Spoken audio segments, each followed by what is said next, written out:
जय बताइए, इस साल के ASCI इंडेक्स क्या है इरादा? जी Anil ji, first of all again उससे पहले माफ़ कीजिएगा, एक मिनट माफ़ कीजिएगा, एक बार मैं फिर से चाहता हूं कि आप सुबह वैसे आपने बताया, लेकिन हो सकता है सुबह के दर्शक अलग हों, अभी अलग हों, तो जरा बताएं पिछले साल के जो आपने इंडेक्स बनाए उसकी परफॉर्मेंस। जी बिल्कुल अनिल जी लास्ट ईयर जो हमने ASCI बनाया, अनिल सिंघवी कंपोजिट इंडेक्स, जिसमें हमने 52 स्टॉक्स इंक्लूड किए थे अनिल जी, उसमें से ओवरऑल अगर एवरेज रिटर्न्स अगर हम देखें तो 19.72% रिटर्न्स आया एज पर यस्टरडेज क्लोज। तो 2 जून 2022 से लेके 1 जून 23 तक 19.72% रिटर्न्स। एंड जब हम कंपेयर उसको करते हैं निफ्टी से और निफ्टी 500 से अनिल जी, सो निफ्टी का परफॉर्मेंस रहा 11% एंड निफ्टी 500 का रहा 11.5%। So as you rightly said कि ये 70% का आउट परफॉर्मेंस अनिल जी रहा, 70% का एक अल्फा हमने जनरेट किया, लगभग 20% रिटर्न्स आए पूरे इंडेक्स के, जिसमें से टॉप गेनर अनिल जी रहा था मजगांव डॉक्स, जिसमें 175% के रिटर्न्स बने, and followed by the tyre stocks C8 Apollo Tyres, and thereafter जिसमें 90 से लेकर 80% के रिटर्न्स बने, and of course TVS Motors वगैरह स्टॉक्स में जिसमें 75% रिटर्न्स बने। तो अनिल जी लगभग 10 से 12 स्टॉक्स ऐसे थे, वो 52 स्टॉक्स में से 12 स्टॉक ऐसे थे जिसमें मोर देन 50% रिटर्न आया। तो 50 से लेकर 175% तक का रिटर्न आया। और अनिल जी ये भी कहना चाहूँगा मैं, जो 52 स्टॉक्स में से केवल 12 ही स्टॉक्स ऐसे थे जिन्होंने नेगेटिव रिटर्न्स दिए थे, otherwise 40 stocks 38 to 40 stocks as far as I remember जिन्होंने पॉजिटिव रिटर्न्स दिए। सो अगर हम स्ट्राइक रेट भी देख लें अनिल जी, हम जरा आदी होते हैं उसके स्ट्राइक रेट के भी देखने के, सो स्ट्राइक रेट भी अनिल जी लगभग 73-74% की रही। So with a good strike rate एक अच्छा परफॉर्मेंस बनता है, एंड वो अनिल जी हुआ, so really happy. 40 positive, wonderful, गोभी गजब, बहुत ही बढ़िया रिटर्न। आप देखिए निफ्टी 500 के निफ्टी 500 के रिटर्न जो है वो 11.5% और ये 20% के आसपास के रिटर्न। अमेजिंग आउट परफॉर्मेंस, बहुत ही बढ़िया। बताइए जय, अब वैसे थोड़ी देर में कुणाल जी, राकेश जी भी एक बर्थडे पिक देने वाले हैं, लेकिन जय बताइए अब इस साल के इंडेक्स में क्या खास बात है? अब बिल्कुल अनिल जी इस साल के इंडेक्स में अगर हम देखें तो मेरा फोकस जो रहा है सेक्टर वाइज, तो थोड़ा डाइवर्सिफाइड तो रखा है अनिल जी ऑफकोर्स, मगर अराउंड 40% वेटेज मैंने बैंकिंग और ऑटो को मिलाकर दिया है। सो मैंने 10 स्टॉक्स लिए हैं ऑटो एंसिलरीज में, जिसमें नाम जो मैं बताऊंगा आपको वो है C8। तो C8 को मैंने रिटेन किया। सो जैसे Anil ji MSCI index rebalancing होता है ना, ऐसे ASCI रीबैलेंसिंग है, जिसमें से मैंने C8 को रिटेन किया है। मैं कहूँगा उसमें ओवरवेट हूँ। And then Mahindra CI, Apollo Tyres, तो अपोलो टायर्स को भी रिटेन किया है। TVS श्री चक्र भी एनर्जी, तो टायर स्टॉक्स पर अभी भी मेरा स्टांस बुलिश है।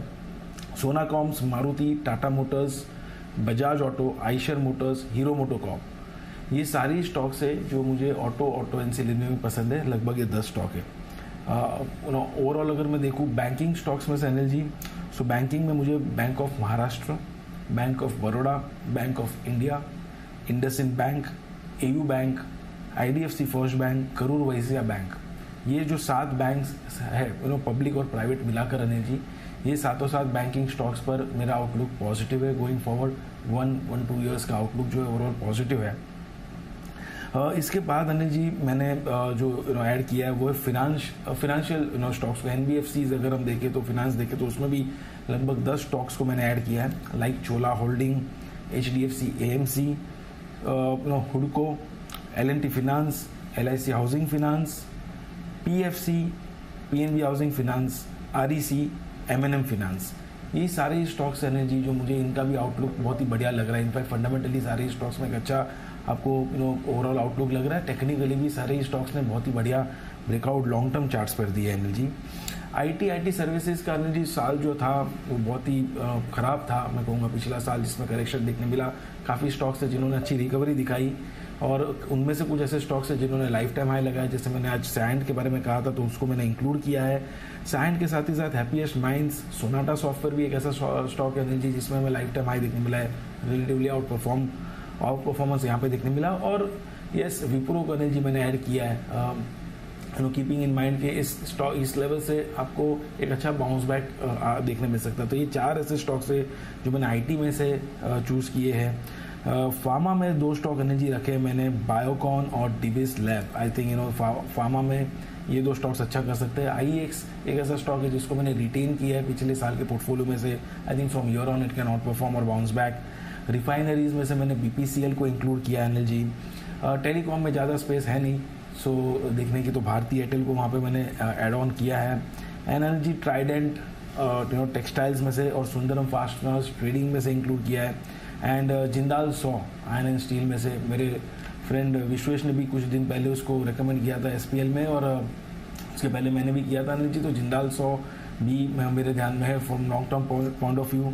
सो ये सारी स्टॉक्स एनर्जी। और एक और स्टॉक मुझे फंडामेंटली बहुत ही पसंद है, मैं कहूँगा वो है स्टर्वक्राफ्ट। यहाँ से बहुत ही अच्छी रिकवरी आपको देखने मिल सकती है। वैल्यूएबल मतलब रिलेटिवली मुझे ऐसा लग रहा है कि काफ़ी अच्छा अंडर वैल्यूड इस लेवल से, और यहाँ से आपको अच्छा ग्रोथ पोटेंशियल देखने मिल सकता है स्टोवक्राफ्ट में, तो वो उसको भी इंक्लूड किया है। And engineering stocks energy 3 add किए हैं, BEML, engineers India, AIA engineering. So ये 3 जो स्टॉक्स है मुझे ऐसा लग रहा है कि यहाँ से ये भी अच्छा परफॉर्म कर सकते हैं। सो एनर्जी इंडिया सीमेंट और नोवोको सीमेंट, ये 2 मैंने ऐड किया है from the point of view of के इंफ्रा जो हिसाब से स्पेंडिंग है, रियल एस्टेट में जो हिसाब से स्पेंडिंग है और डिमांड है, तो यहाँ पे भी आपको एक अच्छा खासा मूव देखने मिल सकता है। तो सीमेंट स्पेस से 2 स्टॉक्स लिए। सो अगर आप देखेंगे एनर्जी तो construction related cement, auto ancillary, banking, financials, NBFCs, IT, to an extent few of the metal stocks like Hind Copper and Jindal Saw related, and then energy Tata Consumer like Tata Coffee है, Tata Consumer जैसे TN Coffee related है। सो थोड़ा और एक 2 stocks दूसरे अलग अलग sector से लेकर ये कंबाइंड ओवरऑल मैंने पूरा एक लिस्ट बनाया जिसे हम कहेंगे अनिल सिंघवी कंपोजिट इंडेक्स 2023। इस ASCI इंडेक्स में एक ही फर्क है कि यहाँ पर वजन कम या ज्यादा नहीं, सबका इक्वल वेट है, बराबर उसी प्रोपोर्शन में, बराबर ना, इक्वल वेट में करना है ना जय। हाँ बिल्कुल अनिल जी, ये इक्वल वेटेड इंडेक्स है, तो आसानी हो जाती है इसमें इन्वेस्टमेंट करने की भी अनिल जी। इक्वल आपको पैसा लगाना है हर एक स्टॉक में। हाँ, नहीं तो फिर एक मुश्किल और भी हो सकती है, हर महीने MSCI इंडेक्स की तरह हमारे जय भी ASCI इंडेक्स में वेटेज बदलते रहेंगे। बोले इस वाले में C8 का वजन घटाओ, इंडिया सीमेंट का बढ़ाओ तो बड़ा मामला है। इसलिए ये वजन घटाने बढ़ाने का झंझट खत्म है, इक्वल वेट है, बराबर उसी अनुपात में सब में बराबर पैसा बांट लें, और 1 साल बाद जय का रिव्यू देखें, और पिछले साल का रिव्यू रहा है बेहद शानदार। आइए